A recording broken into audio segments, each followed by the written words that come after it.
पुणे आणि पिंपरी चिंचवडमध्ये सर्व पेट्रोल पंप खुले राहणार आहे. मात्र तरीही सकाळी अनेक पेट्रोल पंपांवरती लोकांनी गर्दी केली. पेट्रोलियम पदार्थांच्या रिफिलिंगसाठी पेट्रोलियम टँकरना पोलीस संरक्षण दिलं जाईल असंही सांगण्यात आलंय.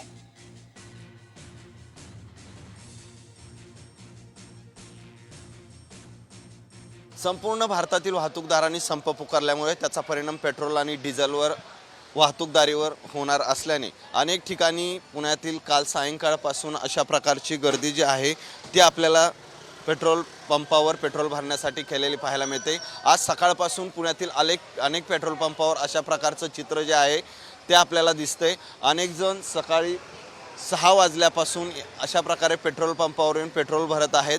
पेट्रोल डीलर असोसिएशनने जरी सांगितलं असलं की पेट्रोल आणि डिझेल बंद होणार नसेल किंवा त्याचा वाहतूक पुरवठा बंद होणार नाही, सुरक्षितरित्या पेट्रोल आणि डिझेल जे आहेत ते लोकांपर्यंत पोहोचवलं जाईल असं सांगण्यात आलं असलं तरीही अनेक पेट्रोल पंपावरती अशा प्रकारची गर्दी आहे.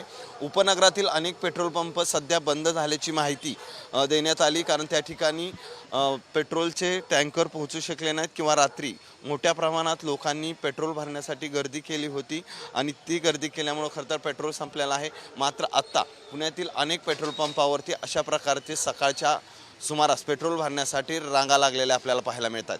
कॅमेरामन किरणसह सचिन जाधव, साम टीव्ही न्यूज, पुणे.